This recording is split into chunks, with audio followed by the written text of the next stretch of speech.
Hello, everyone. Welcome back to another episode of Noah Unleashed. If you're new here, hi, I'm Melball. I like watching Japanese wrestling, and this is Noah Unleashed, a weekly news and review show where I talk about my favorite Japanese company right now, Pro Wrestling Noah. If you're not new here, welcome back to the glorious, glorious chaos. That is your Melball. I have been at this for a little bit with the N1. I'm tired. You can hear my dog. I don't know if you can, snoring under my chair here. He's tired too. Been up with me since about 2:45 this morning to watch night 7 here. But before we start talking about night 7, I need you guys to like the video, subscribe to OLE, and turn on notifications to be alerted every time we drop a new video. So without further ado, let's get into the video, guys. Before we get into the video, there's something that I didn't touch on in the last video that I need to on this one, and that is the fact that Ozawa is missing. He did go through a successful surgery, yay for that, but he came out afterwards in an interview with Tokyo Sports Web here, and he said he made the declaration that his injury is a turning point. He deeply regrets his past words and actions, and honestly, his injury has woken him up. I think I speak for everybody when I say we reject this. No, no, no, no, no, no, no, no, no, no. You mean to tell me you just gave me the best 8 months of this man leading your company with the most fun yet outlandish antics I've seen in a hot minute, and you're gonna redeem him? Uh-uh. No, no, no, no, no, no, no. Please don't. I hope it's a work. I really do. I want to see Ozawa come back in the way he always was. I talk a lot about Crazy Kaito. Crazy Kaito is not someone I like to see. Crazy Ozawa, though. We like that. Bring that back. Please and thank you. But otherwise, get better. Soon, Ozawa. We hope to see you back again. So let's get into this. Night 7, September 20th, you guys. I'm so tired.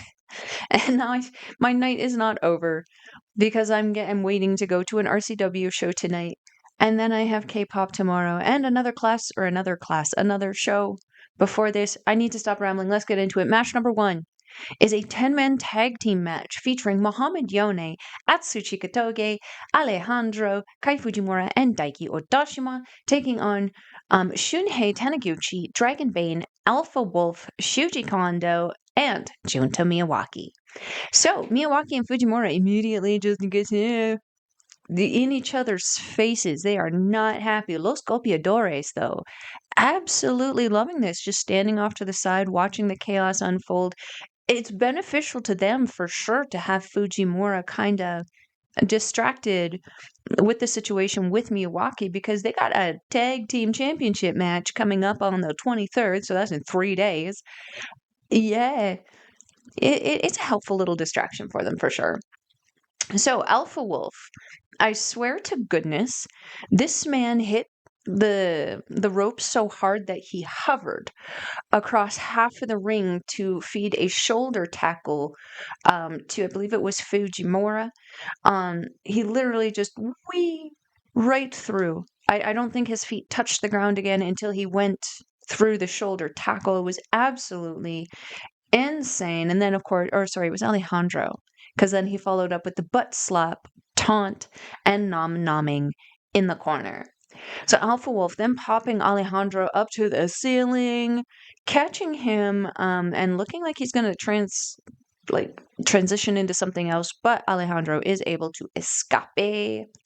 All Rebellion with the tabletop forearms and cartwheel thrust kicks, but Alpha Wolf with the double crossbody on All Rebellion, and then sending Fujimura into Alejandro before hitting a step up Enziguri.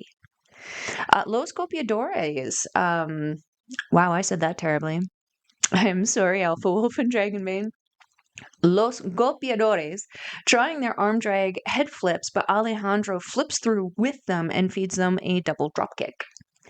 Alpha Wolf nom-nomming on Taniguchi. What's your partner, dude? I don't know what happened there, but yeah, they figured it out. They got it under control. Um, where was I here? Okay, Odashima, really taking it to Taniguchi in this match, showing off that speed, agility he has, and really tossing Taniguchi for a little bit, even getting in that signature twisting drop kick that he does. However, Taniguchi does grab him, hits him with a body slam, and then slams Kotoge, who comes in to try to help, on to Odashima, and then Yone comes in and also gets body slammed. Um, after Yone, Taniguchi tried to really will in Shuji Kondo, who does eventually come in, but he can't pick up Kondo, so Kondo ends up body slamming Taniguchi instead. However, Odashima in all of this chaos did roll out of the way, so he just ended up body slamming Taniguchi. Running the train on Taniguchi, finishing with Odashima hitting a big crossbody out of the corner. Springboard back elbow by Dragon Bane, followed by a kip up, and then the springboard back elbow.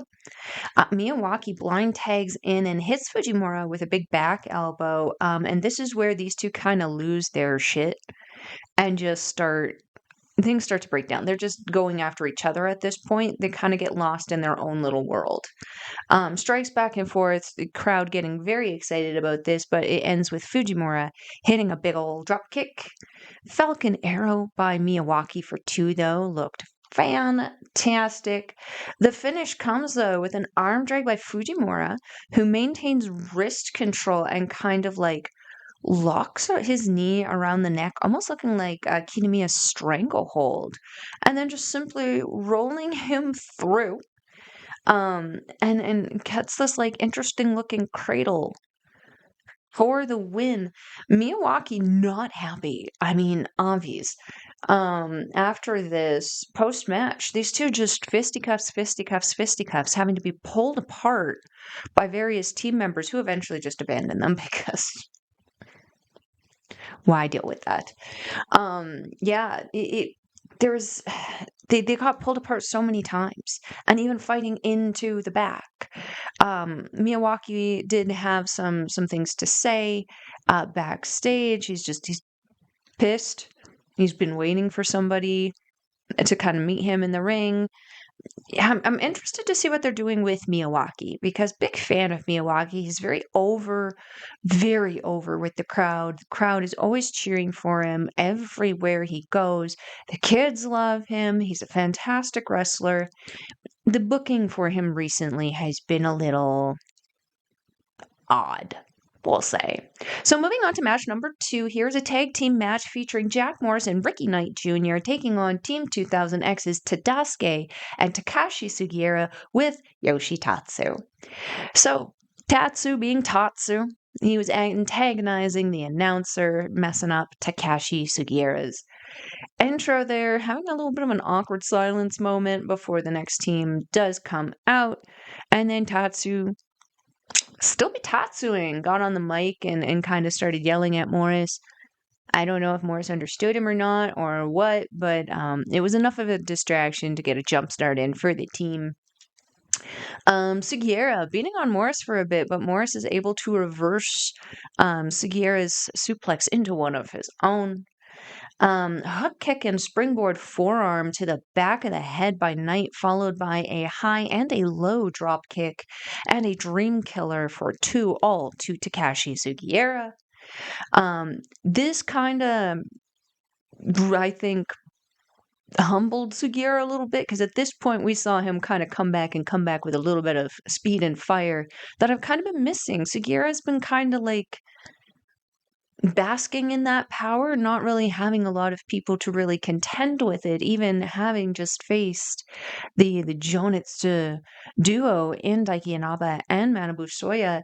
We saw Takashi Sugiura fire up in this one and hit a huge spear on Ricky Knight Jr., just very sudden, very aggressive, and then quickly shuffling to the corner and getting out. So we got a Falcon Arrow by Morris, but Tatsu distracts, allowing Tadasuke to attack. On the double team attempt, Morris ducks and hits a baseball slide into Tatsu on the outside, while Knight hits a missile drop kick to Sugiura on the inside. We had a hook kick and a release powerbomb by Knight on Tadasuke, followed by that sublime frog splash by Morris, but Sugiura jumps in to get the save there.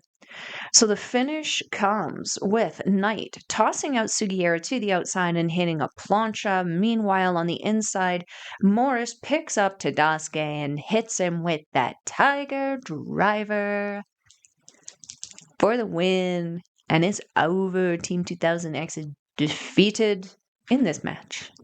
I am loving the path that Jack Morris is taking now that he has kind of stepped out of the Team 2000X light. He's kind of effortlessly stepped into that good guy kind of pathway. The crowd is in just loving him. Team 2000X, I'm loving the dastardly stuff. They're stepping up their anger. They're stepping up their shenanigans. Tatsu be Tatsuing a lot more. Tadasuke be Tatsuing a lot more. I'm enjoying seeing the evolution of these guys now that they've kind of gone their separate ways. So, from here, we're going to go into match number 3, which is the first and one match of the night. Going to be a Block B match featuring Kenoh and Harutoki. As always, Harutoki's music is, I love it. It gets me fired up. PKs by Kenoh in this match were just insane. He was hitting Harutoki as hard as he could and not feeling an ounce of shame about it, and I loved it. Pump kick by Harutoki, though, to kind of get a stop to those. Just kicks, kickity kick. This was a kick-happy match, and I'm not mad about it because these are very educated kicks. So Harutoki going for a drop kick, but Kenoh catches him in an ankle lock and then flips him over to kick him in the gut. I've been enjoying that. I think Dragon Bane also does something very, very similar. Or Alpha Wolf, one of the two. I know one of the members of Los Copiadores does it. Maybe both of them do. Who knows? Anyway, the finish comes with Kenoh climbing to the top turnbuckle and hitting that double stomp for the win and 2 points.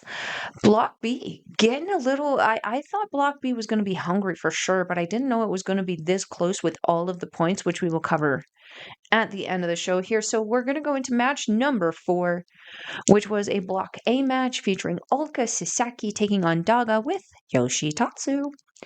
Daga really goofing off in this match. He was really trying to get the ref to like smile in the corner, and the ref was just, at one point the camera panned and there was just a close up on the ref who was just like, he was not having it. It was hilarious. Even trying to get the sunglasses on him, he was not having the shenanigans today. So Sasaki again coming in through the crowd. We love crowd interaction. So Sasaki getting Daga into a head scissors early on, but Daga doing a headstand and then just kind of hopping out nonchalantly and just being like, yeah, come on, let's go, come on. I love it because it bewildered Sasaki for just a moment, and you don't always see that kind of playfulness out of Sasaki. But Daga can consistently bring that out of him. So Daga then puts on a head scissors of his own, but Sasaki, when he tries to do the headstand, he hops into the headlock instead, which Daga immediately reverses into an armlock, I think it was. It was behind the back. I'm not very good at the submissions. I'm getting better, but I'll have to consult Andre on that one. So Tatsuing and pulling out on the leg of Sasaki, and Daga hitting a drop kick. Kicks and a cutter by Sasaki, just so good. So good. I love his cutter too, the way he kind of runs into it and kind of falls down. It looks really cool. Daga goes for an armbar, but Sasaki reverses into a calf crusher. And then Daga rolls him around for a bit, but Sasaki is able to lock in the arm bar. So Daga going for, I believe, an O'Connor roll, but Sasaki is able to reverse into a choke. The finish comes though with Sasaki locking on a double armbar very suddenly, and Daga submits for the win. Sasaki getting 2 points. I had so much fun with this match. Again, I've mentioned it before in past videos. Anytime you see Ulka Sasaki and Daga in a match together, you know that's going to be the top quality match of the night. So good. These guys flow so well together with that lucha style of Daga and then that technicality of Sasaki. Lucha does have so much technicality in it already, and I hear Daga has also been studying a little bit more since he's arrived in Japan, so he can only be getting better and better and better and better and better, and it shows. It freaking shows. Such a good match. So we're going to go into match number 5. This is a Block A match. This was the match I was looking forward to the most, and this is also the match I picked as my Block A match of the night. I might be biased because both these guys are some of my favorites in this company. Tetsuya Endo taking on the chairman Masa Kitamiya with Tadasuke. Um, so before the match happened, there was some kind of Twitter banter going on back and forth between Masa Kitamiya and Tetsuya Endo, where Masa Kitamiya demanded that Tetsuya Endo wear his full tights for this match instead of his trunks. And the way Tetsuya Endo came out, I was like, he did not wear tights. He wore the smallest trunks he could find, and he did, hiding them in the robe and then exposing them right at the beginning of the match. Before getting into that, though, Kitamiya also again mucking with the crowd and Odashima paying the price, getting beat up. But as the crowd rejoiced to Endo wearing his tiny pants, he also hits a tope konhilo on Masa Kitamiya while still wearing the robe. Impressed with that. Endo working with a bit of or working on the taped knee of Masa Kitamiya with a drop kick and a deathlock, and then taunting Kiyomiya, which was probably not a smart idea. But Kitamiya just kind of yelling no at him very loudly.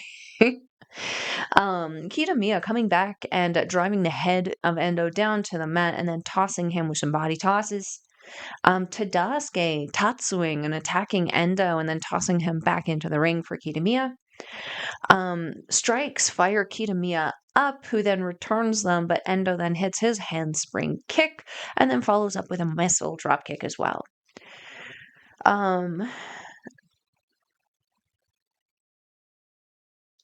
Panic slaps.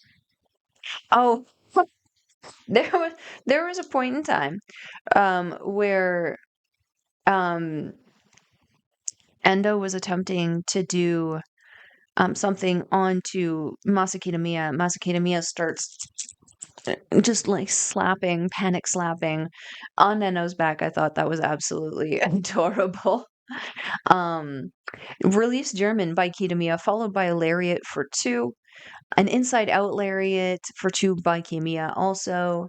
The pile driver by Kitamiya, but Endo is able to lock on a calf crusher, but Kitamiya is able to crawl his way to the ropes. Knee drop by Tetsuya Endo, followed by that spin out powerbomb for 2. Endo going to the top, but Kitamiya distracts the ref, allowing Tadasuke to knock Endo all the way off into the outside, and then Kitamiya goes to work on him on the outside with all the barricades. So the finish comes with a springboard forearm attempt off the barricade by Endo, but he is speared out of the sky by Kitamiya, which he follows up with the pile driver on the ramp, followed by a brief stranglehold. And then while the stranglehold is locked in, Tadasuke hops up on the ring, distracting the ref, which Kitamiya hits Tetsuya Endo with a chair. The ref goes back to his count, which I believe was like 17-18. Masa Kitamiya just simply gets back into the ring, and Tetsuya Endo is counted out. I was a little sad at the end, but like, what a team way What a team way to go. It's hard to be mad when my pick be picking up wins. Though I love Tetsuya Endo in his short shorts. I'm happy with this match. And again, this was my Block A match of the night.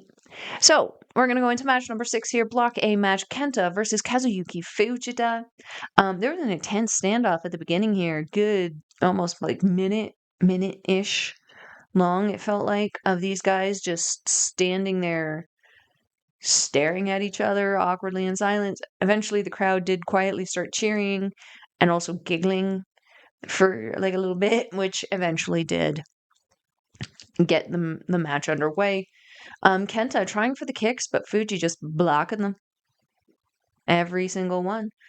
Same with the strikes. Just Kenta not able to kind of take his regular approach to Fujita. A deathlock on Kenta where he does try to strike his way out of it to no avail and ends up eating a bunch of chops from Fujita. But Kenta does eventually make it to the ropes. Kenta attacking the left knee of Fujita, hitting it on the post, trying to get it on the barricades, or sorry, tying it up on the barricades and kicking the barricade. The ref comes out to help Fujita at one point. He's kind of tangled up and couldn't get out, and then Fujita ends up shoving the ref who helped him. I mean, it did look like him pulling the foot out was a little bit more painful than him being in it. But you want it out. You kind of need it out. Otherwise, we're going to be counted out. So, anyway, high kicks from the corner by Kenta, but Fujita explodes out of there with a tackle. Fujita going for a suplex, but the knee gives out. The work Kenta did at the beginning of the match on that knee, very, very smart. Then Kenta locks on a figure 4. Fujita is able to shuffle to the rope, but when Kenta does try to adjust the hold and kind of move it closer, Fujita does get to the rope. The finish comes with Fujita lariating. That was hard to get out. Lariating Kenta down to the ground, but he comes back with a Bisaiko knee, and he hits multiple, like I think about 4 or 5 Bisaiko knee kicks till the big man cannot answer, and Kenta gets the win. Post match, notice Fujita was nursing his right shoulder a little bit. Hopefully, nothing too bad. He just kind of jimmied it or something. I didn't really see anything that would have really kind of buggered up the shoulder, but then again, it was very early in the morning and I wasn't paying too much attention. But that being said, Kenta breaking down the beast, getting his 2 points. So we're going to move on to match number 7. This was a Block B match, and this was my Block B match of the night, featuring Galeno taking on Naomichi Marufuji. Galeno tackling down Marufuji immediately. This was a very much a power flex for Galeno in this one, and a kind of like an experience flex for Marufuji. A test of strength, but Marufuji is not tall enough to reach the hands of Galeno, so instead Marufuji decides to give him some knife edge chops, just to rattle him around a little bit, show him what for. Not enough though for the big man. Galeno at one point missing a big senton after eating some chomps from Marufuji. Again, just speaking to the intelligence, the quickness of Marufuji. There was a shining wizard in the corner, also followed by a lariat. The chops back and forth, the strikes back and forth, just reversals and experience of both these men, even for how young Galeno is. It's so impressive.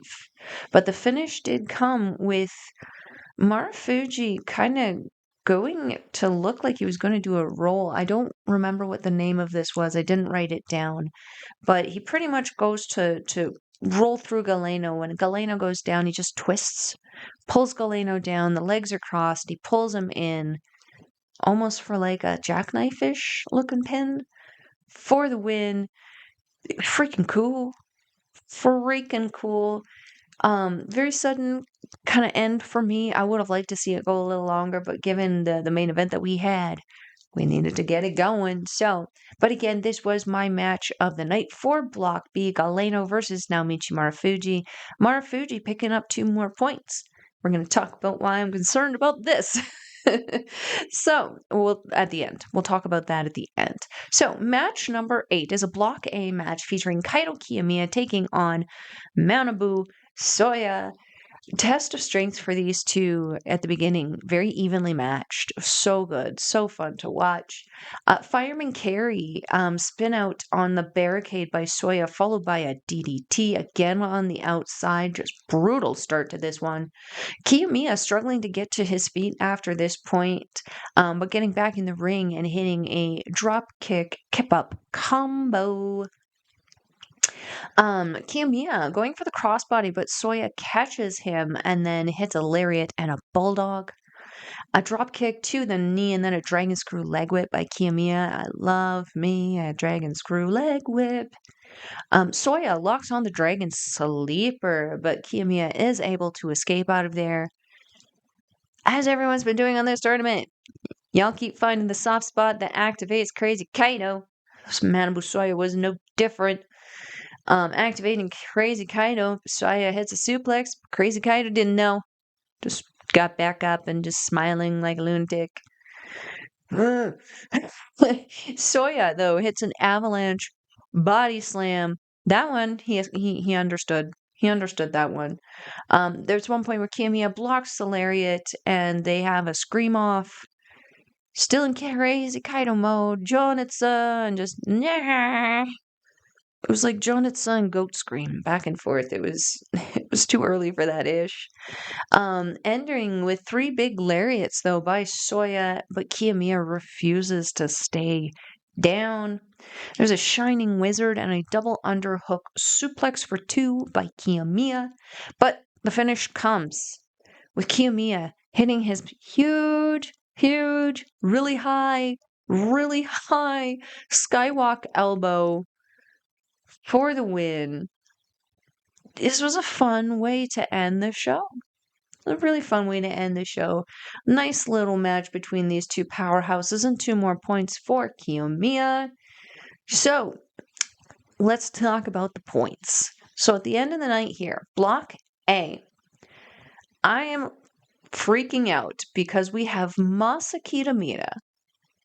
We have Kazuyuki Fujita, we have Kaito Kiyomiya, and we have Kenta, all sitting with 8 points. We have Tetsuya Endo with 6. We have Manabu Soya and Ulka Sasaki with 4. And we have Daga with 2. Now, getting into the nitty-gritty of the last 2 nights, like essentially the 21st is going to be the kind of last night of everything, and then we're going into the finals. There's a lot that needs to happen, and we are seeing in this one Masa Kitamiya and Kazuyuki Fujita facing each other. And I'm scared, you guys. I'm hopeful though, because man oh man is the chairman on a roll. But then we also got to remember we got Kaito Kiyomiya and Kenta both there as well. And if they both win their matches, then we're going into tiebreakers, and that's just math above my pay grade. So, Block B, though, we have Jack Morris sitting on top of the block with 11 points. We have Naomichi Marufuji with 10 points. We have Galeno with 9 points. Ricky Knight Jr. and Kenoh with 8 points. Daiki Inaba and Harutoki with 2 points. And Ozawa with no points. Now, I mentioned earlier the concern with Naomichi Marufuji. I'm loving that he's had a phenomenal tournament. This tournament has been a great turnaround for me after that not so great match with Kenta not too long ago. That being said, though, I really, it's so close. It's uncomfortably close to Jack Morris's numbers, who is now who I'm rooting for in this block because I want that good and evil. I want the team showdown. I want Misa? Masa. I want Masa Kitamiya versus Jack Morris for the finals. I need this. I need it injected in my veins. I need that on my screen. So, this tournament, it's, oh man, it's winding down, but man, am I excited. So, speaking of the 21st, we're going to run through the matches real quick. Going into the finals here, we got Masa Kitamiya taking on Kazuyuki Fujita. We have Kenta taking on Tetsuya Endo. We have Kaito Kiyomiya taking on Daga. We have Ulka Sasaki taking on Manabu Soya. I'm so concerned. Block B, we have Daiki Inaba taking on Haru Toki. We have Galeno taking on Kenoh. And we have Ricky Knight Jr. taking on Naomichi Marufuji. This is going to be such a great night. I'm going to be so tired tomorrow, but it's going to be so worth it, you guys. So that brings us to the end of the show right now, you guys. Did you guys have a chance to take in this show? What was your favorite match of the night? Did you guys enjoy? Did you enjoy Kaito Kiyomiya versus Manabu Soya? So what about Junta Miyawaki and this attitude he's kind of been showing? I'm not necessarily mad about it, but it seems to be kind of rubbing people like Kai Fujimura the wrong way. Interesting, interesting. But we're going to wrap things up here, you guys. If you want to watch Wrestle Universe, I will leave a link in the description box below. You can also download it, I believe, on Google Play as well as the Apple Store. I'm not sure about the Apple Store, but as a Samsung user, I know it is on Google Play. It is 1,298 yen, or approximately 13 Canadian, I believe, 9-ish pounds. Still a great price to watch some amazing professional wrestling. Not only do you get access to Pro Wrestling Noah, you get access to Marigold, you get access to DDT, you get access to Tokyo Joshi Pro, and a whole bunch of others. There are 10 different Japanese companies on there, so go check it out, you guys. Again, the link is in the description box below. Also, make sure you follow Pro Wrestling Noah on its YouTube channels. There's both an English and Japanese one. There's obviously more content on their Japanese one, but you don't really need English subtitles or anything when you're watching Kaito Kiyomiya eat spicy noodles. Speaking of socials, if you want to follow a Melball, you can follow her on the X thing at Collins Melball. You can follow me on everything else: Facebook, TikTok, Instagram, Mastodon, and Blue Sky at Melball Collins. What else? What else, you guys? I think that's everything. That all being said, I am your Melball. Matane.